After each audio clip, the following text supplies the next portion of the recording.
All right, let's talk about your IFR flight plan. When must you file an IFR flight plan? You have to file an IFR flight plan prior to departure from within or prior to entering controlled airspace. Remember, the controlled airspace is where flight plans are required, the IFR flight plans. A pilot must submit a complete flight plan and receive clearance from ATC if weather conditions are below VFR minimums. And you should file the flight plan at least 30 minutes prior to the estimated time of departure to preclude a possible delay. All right, that's to preclude a delay. It's not necessarily an absolute requirement. I have personally filed at the run-up area. The FAA, next question. The FAA has transitioned to using the ICAO format, ICAO format, flight plans for all flights. When is it mandatory to use one of these flight plans? All right, use of I call it ICAO, but ICAO flight plan is mandatory for assignment of RNAV SIDS and STARS or other PBN routing. Mandatory for all IFR flights that will depart U.S. domestic airspace. So if you're leaving domestic airspace, it's mandatory for all IFR flights. You have to use this form. And it is recommended for domestic IFR flights. All right, when will ATC delete from the system a departure flight plan that has not been activated? Well, most centers have this parameter set so as to delete these flight plans a minimum of 2 hours after the proposed departure time or expected departure clearance time. To ensure that a flight plan remains active, pilots whose actual departure time will be delayed 2 hours or more beyond their filed departure time are requested to notify ATC of their revised departure time. I actually, when I was taught to file, my instructor had me file from ForeFlight, submit the file, and never pick it up. He's like, it's okay. It's just there in the system. You just don't have to pick it up. 2 hours from now, they're going to delete it. So no harm, no foul. Now you know how to file. All right. When can you cancel your IFR flight plan? An IFR flight plan may be canceled at any time the flight is operating in VFR conditions outside of Class Alpha airspace. So you're flying VFR, you don't want to be in the system anymore. You're not in Class Alpha airspace. You can cancel, and ATC should be okay with that. Pilots must be aware that other procedures may be applicable to a flight that cancels an IFR flight plan within an area where a special program, if there's a TRSA, Class Charlie airspace, Bravo airspace, has been established. All right, after filing an IFR flight plan, can you depart VFR and pick up your IFR clearance in the air? Well, I've actually done this at a non-Towered airport. A VFR departure can be used as a tool that allows you to get off the ground without having to wait for a time slot in the IFR system. However, departing VFR with the intent of receiving an IFR clearance in the air can also present serious hazards worth considering. A VFR departure dramatically changes the takeoff responsibilities for you and for ATC. So upon receiving clearance for a VFR departure, you are cleared to depart. However, you must maintain separation between yourself and other traffic. You are also responsible for maintaining terrain and obstruction clearance, as well as remaining in VFR conditions. You cannot fly an IMC without first receiving your IFR clearance. Departing VFR relieves ATC of these duties and basically requires them only to provide you with safety alerts as workload permits. You must maintain VFR until you have obtained your IFR clearance and have ATC approval to proceed on course in accordance with your clearance. If you accept this clearance and are below the minimum IFR altitude for operations in the area, you accept responsibility for terrain obstruction clearance until you reach that altitude. So yeah, I've departed from non-towered airports, filed on the ground, had to pick up the clearance in the air. We were headed for IMC very quickly, so we had to act quickly. Had we not been able to get clearance or something, or we would have just circled or something, done something to prevent from getting into IMC until we had picked up that clearance, actually gotten cleared. Which altitude for the route of flight does the requested altitude represent? Initial, lowest, or highest? Let's make sure we understand this question. Which altitude for the route of flight does the requested altitude represent? This is on your flight plan. Do you file, when you're filing altitude, do you file the initial altitude lowest or highest? What you need to do is enter the planned cruising level for the first or the whole portion of the route to be flown. In terms of flight level, expressed as F, followed by 3 figures. For example, F180, F330. Or altitude in hundreds of feet, expressed as A for altitude, followed by 3 figures. For example, A040 for 4,000 feet. A170 for 17,000 feet. On an ICAO flight plan, item 15 requires you to enter your planned cruise speed. Explain what this speed represents.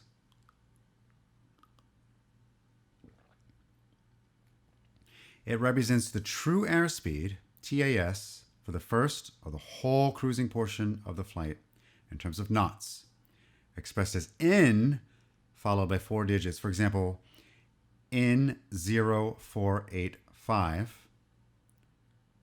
or Mach number to the nearest hundredth of unit Mach, expressed as M followed by 3 digits. For example, M082. Obviously, something us Cessna pilots are not blessed to deal with. What are the alternate airport requirements? All right, so this is interesting how you answer this question. One question is, are you required to file an alternate? And you might be thinking, okay, there's that 1, 2, 3 rule, right? Okay. Really, the short answer is you should always file an alternate unless, think of it as that way, I should always file an alternate unless the 1, 2, 3 rule. If from 1 hour before to 1 hour after your planned ETA at the destination airport, the weather is forecast to be at least 2,000 foot ceilings and 3-mile visibilities, no alternate is required. If less than 2,000 and 3 miles, an alternate must be filed using the following criteria. So there's different ways to word this, but I would just say always you have an alternate unless. Now here's a little trick. If you can't remember, is it a 2,000 foot ceiling and 3-mile visibility? If you can't remember that, you're mixing up the 2 and the 3. Just remember that ceilings are always a smaller number than the amount of visibility you have. All right, so it'd be a little bit strange to have a 2-mile visibility and a 3,000 foot ceiling. I don't know what kind of tube you would be in to be able to do that. But if you're under the ceiling, you can still see a long way. So the ceiling might be low, but you can still see a long way down the hallway, so to speak. So 2,000 foot ceiling and 3 statute mile visibility, yeah. All right, if an instrument approach procedure is published for the airport, the alternate airport minimums specified in that procedure, if none, are specified in this way. So if you have a precision approach procedure at your alternate, ceiling of 600 feet and visibility 2 statute miles. You must have that.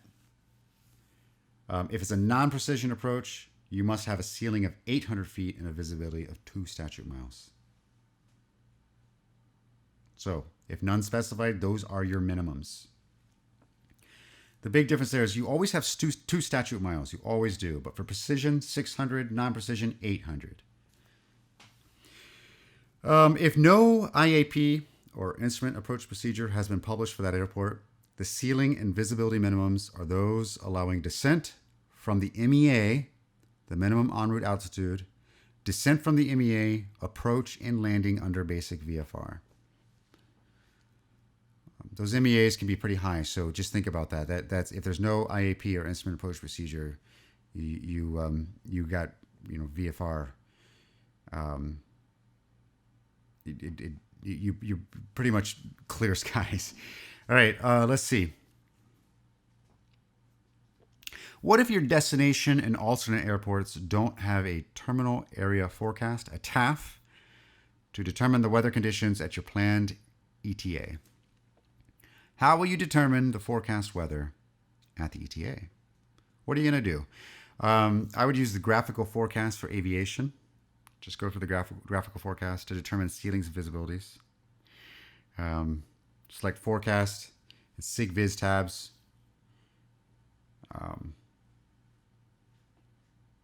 Yeah, I would just search for that graphical forecast for aviation. All right, during pre-flight planning, you notice that your destination airport has no published instrument approach procedure. The weather is forecast to be 3,000-foot ceilings with 5 miles of visibility within the 1 hour before to 1 hour after your ETA. Are you required to file an alternate airport? Let's make sure you understand the question. You're doing your pre-flight planning, okay? You happen to notice your destination airport doesn't have a published instrument approach procedure. Huh. Well, now, what's the weather? The weather is forecast to be 3,000-foot ceilings with 5 miles of visibility within the 1 hour to 1 hour after your ETA. Are you required to file an alternate airport? Yes. 14 CFR 91.169 requires that each person filing an IFR flight plan must include in it the following information. Information required under 14 CFR 91.153, VFR flight plan information, and an alternate airport. So this is where we get to what I was saying. An alternate airport must be included in the IFR flight plan unless the conditions prescribed in 91.169 are satisfied. So the first, and that is the first airport of intended landing has a Part 97 standard instrument approach procedure. So it's not just the minimums. It's not just the visibility. It must have an actual approach procedure.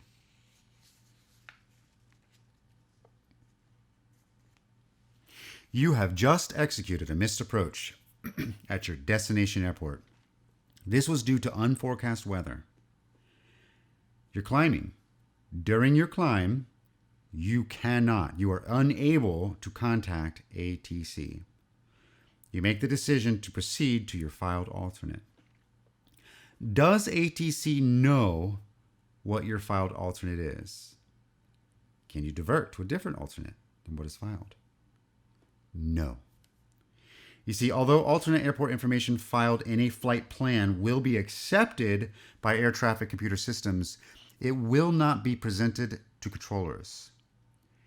If diversion to an alternate airport becomes necessary, pilots are expected to notify ATC and request an amended clearance.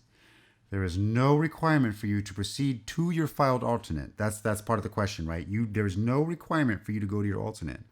It was to be filed, but you don't have to go there. You may select any airport that you determine is appropriate, considering actual conditions such as weather, your remaining fuel, which hopefully you have enough to get to that alternate plus 45 minutes. But anyway, you are the pilot and you have to decide where you're going to where you will divert. But the important thing to remember is that the ATC does not know. They don't have it on screen in front of them. They don't know where you're going at this point.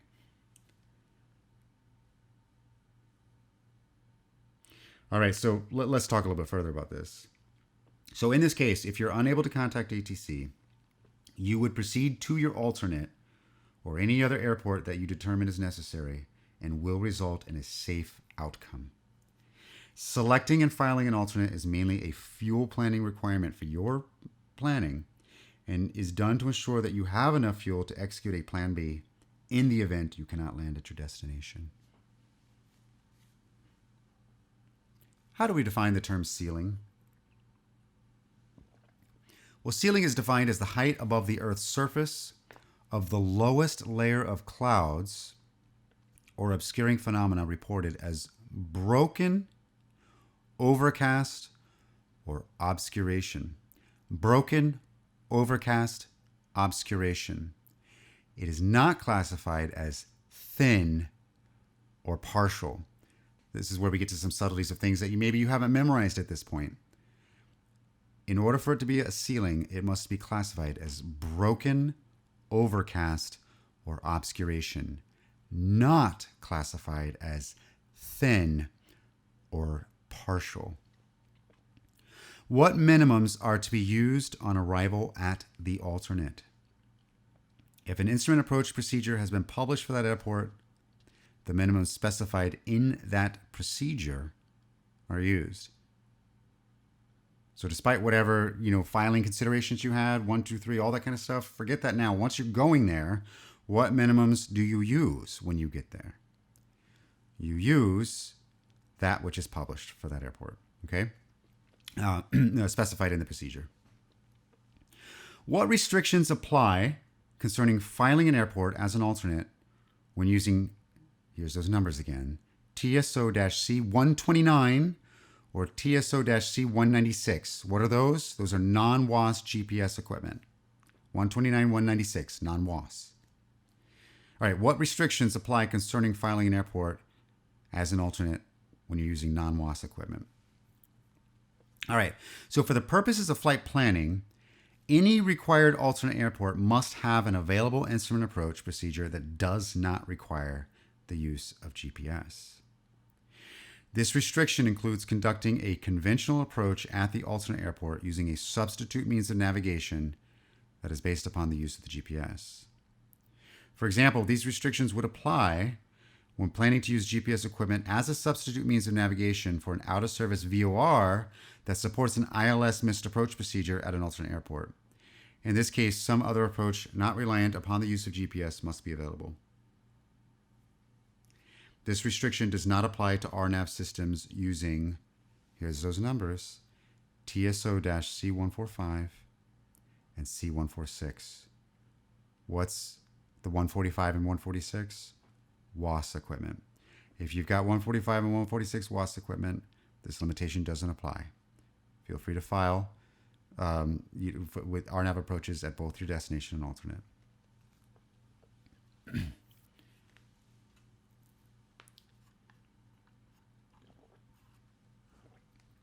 What instrument approach procedures may you flight plan to use as the planned approach at the required alternate when using TSO-C145, C-146 equipment? That's WAS. What instrument approach procedures may you flight plan to use as the planned approach as at the required alternate when using WAS equipment? Pilots using 145 and 146 WAS equipment receivers may flight plan to use any instrument approach procedure authorized for use with their WAS avionics as the planned approach at a required alternate with certain restrictions. And that's the end of that.